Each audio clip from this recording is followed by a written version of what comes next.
Happy Thanksgiving, everyone. Besides turkey and football on Thursday, we also have a full slate of games. You need to make sure that you make the right decisions for week 12 because the playoffs are just around the corner. You want that upside. You want those guys who could go off and get you huge point totals. We call them booms, and we're going to give you our favorites this week. First, don't forget, if you sign up for Underdog right now, in addition to that 100% deposit match up to $100, you can also take advantage of this week's new customer special. That is Lamar Jackson just getting 1 yard on Sunday.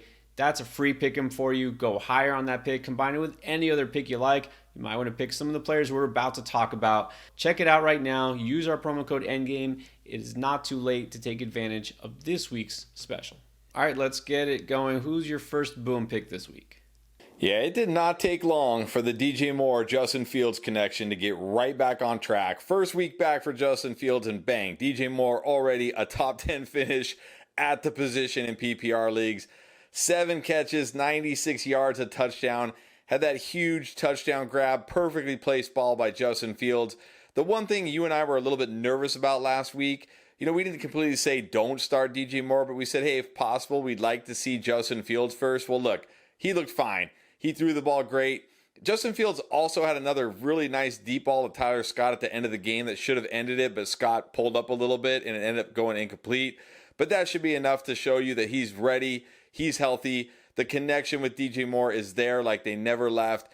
Remember, DJ Moore was the wide receiver 5 on the season when Justin Fields got hurt, picking up right where they left off. And this week gets a fantastic matchup against the Minnesota Vikings. We saw what Sutton just did to them. 2 big catches in that game, a huge game-winning touchdown catch. No reason to think DJ Moore doesn't have another monster game this week. And the nice thing when you're playing the Vikings, even when it's on the road, you're in the dome, so the weather's always perfect. You don't have to worry about that. Justin Fields, DJ Moore, this connection to just keep rolling this week against the Vikings. DJ Moore, now a locked-in wide receiver 1 that you pretty much have to start this week. Well, I'm going to look for another player to get back on track, and it's not because there have been injuries or anything else. It's just been a struggle for Derrick Henry. Now, a lot of people will just look and say it's the quarterback situation. Ever since the rookie Will Levis came in, Henry hasn't been able to get it going. The offense doesn't look good except for that one random game, his debut. But there's something else at play, and I just noticed it when really digging into the stats.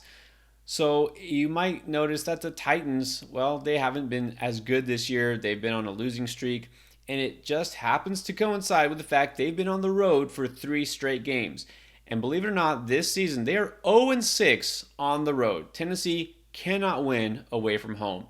But they're 3-1 at home. I don't know if it's a cause and effect one way or the other, but Derrick Henry tends to play a lot better at home. I don't know if that's why they win at home or they just, because they're ahead, he does well.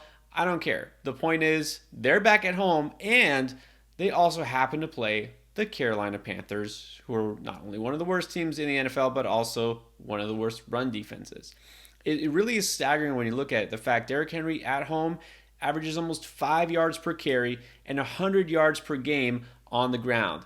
That dips down to less than 3.5 yards per carry when he's on the road and less than 50 yards per game on the ground when he's on the road. He's back at home and gets to face Carolina. I already mentioned they're bad. You know that. How bad are they? They allow by far the most rushing touchdowns to running backs. That's 14. The next closest is 11. And also the 3rd most yards per attempt to running backs. This seems like the perfect chance for Derrick Henry to smash. So I know you've been down on him. I know it's easy to just kind of give up and say this Titans offense is worthless. Derrick Henry, he's dust. I don't think that's what it is. There's more at play here. This is a get-right spot. In fact, I think this could be a blow-up spot for Derrick Henry. So I'm putting him back in my lineups and expecting the best. All right, who else do you expect a huge game from? Yeah, we didn't get the huge Tony Pollard game last week, but at least he didn't completely bust and kill you, and he did find the end zone, and he did also have some nice runs. But I actually think he's going to be even better this week because he gets Washington at home. Washington, this defense was already really bad. It's turned into an absolute joke recently. Look at the last 3 running backs to face him. A few weeks ago, Ramondre Stevenson, people were like, he's not really doing anything. What does he do? 64-yard touchdown run. The next week, Kenneth Walker, 63-yard touchdown catch. This past week, Saquon Barkley, it's like, man, this offense, they can't do anything. Saquon Barkley runs for 80 yards, has a long run, 2 long touchdown catches. Like, this is a running back gold mine right now. And Tony Pollard showed enough last week that I can feel good enough about him this week. I think he can rip off a long run in this one, a long touchdown. Whether it's receiving or rushing, it doesn't matter. They all count. I think he can do it at least once this week. So Tony Pollard, if you gambled with him last week, if you rolled with him against the Panthers, you're feeling pretty good. I think you should feel even better this week against the Commanders. You mentioned Ramondre Stevenson was able to break off a big run because he faced Washington. Well, I bet you he could do it against the New York Giants defense. Like, the Giants sort of showed up on defense last week against Washington. That doesn't mean they're good. They're really not a good team. They're not a good defense at all. I'm not going to get carried away here and think that I should be worried.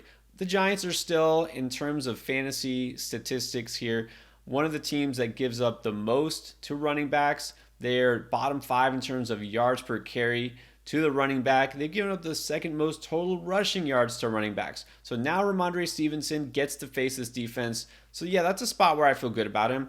Now here's the other thing. When we talk about this Patriots offense, I mean, it's maybe contending for one of the worst, if not the worst, in the league. I mean, yeah, you got the Giants, you got the Panthers, these teams we've talked about.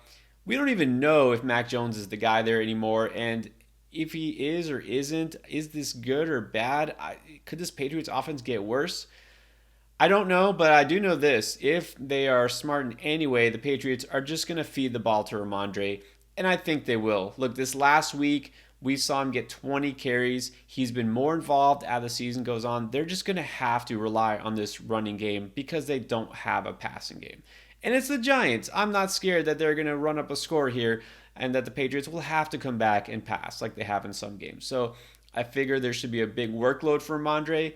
It's a pretty easy defense to run against here. I think on sheer volume alone, he's a solid RB2 and could rip off a big run. So if I got Ramondre, I'm feeling pretty good. And one more thing, you talk about those pick'ems on Underdog. Well, here's one early in the week. You got Ramondre Stevenson at 52.5 rushing yards. I mean, this seems like a gimme against this Giants defense that allows 4.6 yards per attempt. So Ramondre Stevenson, I'm going higher on that pick. You combine that with the other new customer special for this week, Lamar Jackson just getting 1 yard. If you're new to Underdog and you sign up, you take those two, and that's a good chance to triple your money with your very first pick. All right, who else do you like to boom in week 12? Well, let's go with a guy who's been consistently booming and will probably boom again, and that is Tank Dell. Coming off a huge week in week 11. I think he has another huge week this week at home against the Jacksonville Jaguars. Yes, the Jaguars defense is good, but one thing they do struggle in is through the air. They're very good against the run, and they're not terrible against the pass. It's just that teams choose to throw the ball a lot on them, and they have success. Even last week, DeAndre Hopkins, it was a trick play, but he had a big touchdown. The week before, Brock Purdy coming out of the bye obliterated this defense. Ayuk, Debo, everybody had touchdowns, well, except for CMC somehow in that game, but everybody scored. I think that continues this week for the Texans at home. CJ Stroud, yeah, he threw those 3 interceptions, but I'm not worried about that because this is fantasy. As long as he's throwing touchdowns to Tank Dell, I'm good with it. I think CJ Stroud is going to have a huge game. This passing offense is going to have a huge game. And Tank Dell looks like his number one guy at this point. Still like Nico Collins, but Tank Dell is the guy with the upside, the guy with the big plays. Seems to be the guy he looks to when he's in trouble. This is a great spot again for Tank Dell. So if you've been rolling with him, obviously you've been enjoying it. I think you're going to enjoy it once again this week. I think Tank Dell at least another top 10 week at wide receiver, if not another top 5 week. Well, I got a wide receiver that at this point, I kind of just don't really look too hard at the matchup. I think you have Mike Evans. You just keep him in your starting lineup because he always has the potential to blow up. Now, he didn't do that last week. 5 catches, 43 yards. You know, he did have a touchdown. But it's funny, if you look at his stat line at halftime, it was 1 catch for 1 yard and 1 touchdown. But then he came on in the second half, you know, a little bit of a kind of come from behind effort there. Now, I don't feel like Tampa's going to have to come from behind against Indianapolis, but I do feel like Tampa will have a lot of success passing against Indianapolis because they're not the worst defense to pass against. They've given up some big games to wide receivers, but specifically to number 1 receivers of the opposing team. They've given up 5 100-yard games to receivers this year. Evans is clearly the number 1 guy there. So even though he only had 5 catches last week, He had 12 targets. He's been targeted consistently all year long, and he's been really efficient. He's a guy who is in the top 10 in terms of fantasy points per route run, and he's among the leaders in targets per route run and yards per route run. And he's always out there. He's not been hurt this year. Remember, he's playing for a contract. He's shown up huge. He's going to continue to show up huge. And against Indy, who is a team that he can exploit with some smaller corners on the other side, I think this is another big Evans week. All right, now let's keep it going. Who else do you like to go off this week? Well, you like Evans in this matchup. I love Rachaad White in this matchup. Look, early in the season, it looked like Rachaad White might be a bust, but the last 5-6 weeks, he's been carrying fantasy teams. Every week, he's been very good. And he's had a couple really tough matchups. Tennessee 2 weeks ago came through, no problem, big game. Last week, San Francisco on the road, no problem, big game. Now he finally gets a good matchup against this Indianapolis Colts team. Not only are they one of the worst teams against the run, but they give up the 8th most receiving yards to running backs, and that's really where he makes his money. He's not going to be a guy that's going to run for 100 plus yards. Sure, maybe he could score a rushing touchdown like he did last week, but we're really looking for the receptions here.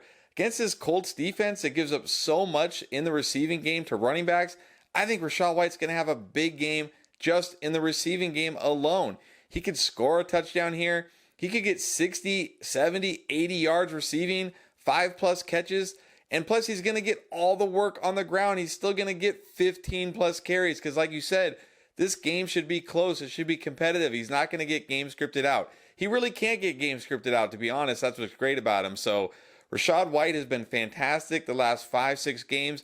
No reason to think it stops this week against the Colts.